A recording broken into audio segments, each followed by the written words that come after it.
Anderson, be prepared.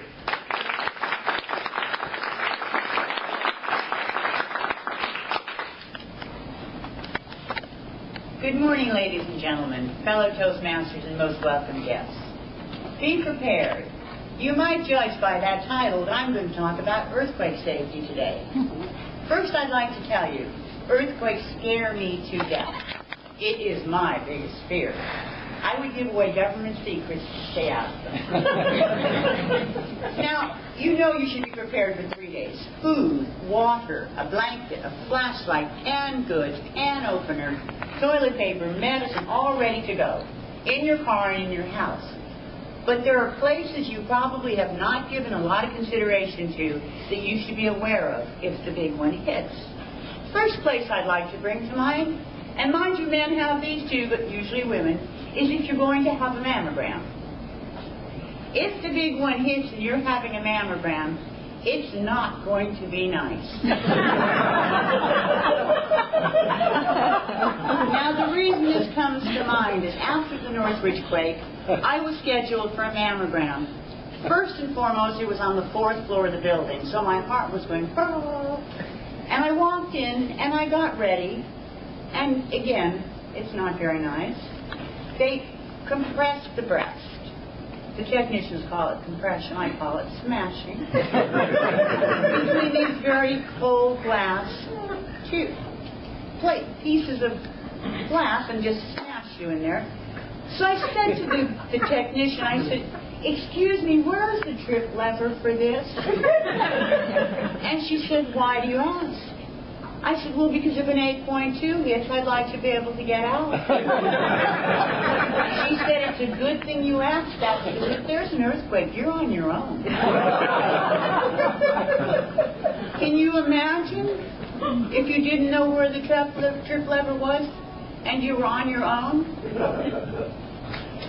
Another one is, if you're going to have surgery, what if your doctor hasn't handled his fear of earthquakes? Maybe it's something as simple as liposuction. You're on the table, just a little vacuum, a little fan out, but all of a sudden a little tremor hits. He gets nervous and bam! Well, you can live with one kidney. You really can. I would suggest, if you're going to live in earthquake country and you're going to have surgery, perhaps you might want to schedule in Arizona, not California. Now think about the tall buildings downtown, the 40-story buildings. They've been guaranteed to us by the architects that they will stand. They're not going to fall, they're going to roll back and forth. Wonderful. Now these these buildings that are earthquake-proof, guaranteed by the architects, have been built by the lowest bidder. So they're going to move back and forth.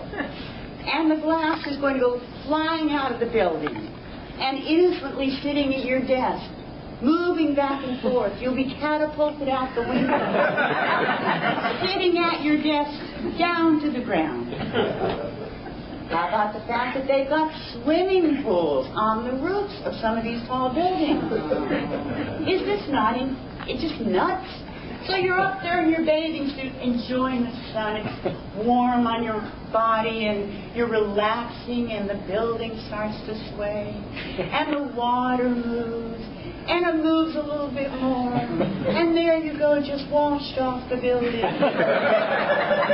in your bathing suit. And the other place you might want to consider never going in earthquake country is into the subway. Why would anybody in their right mind build subways in earthquake country? If you remember, ladies and gentlemen, the subways, when they were being built, it was decided that the cement wasn't thick enough. It was falling down.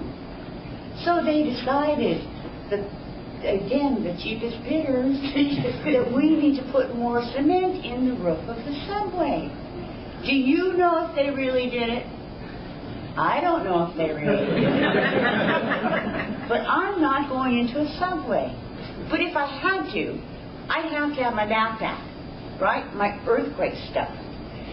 Number one, I'm not very big. So I'd have to be carting this on my back. That's the first thing. Secondly, it's really not attractive.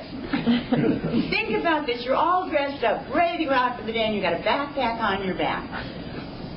Ladies and gentlemen, seriously, you want to avoid tall buildings, unless you're Superman. You want to avoid subways. If you're going to have surgery, have it done in Arizona. Or even Florida. It's sunny there. They have hurricanes, but the nice thing about those is you know they're coming. Earthquakes, there's no warning. We're just walking along and then, bam, it's that quick. So surgery, Arizona. And remember, it is so important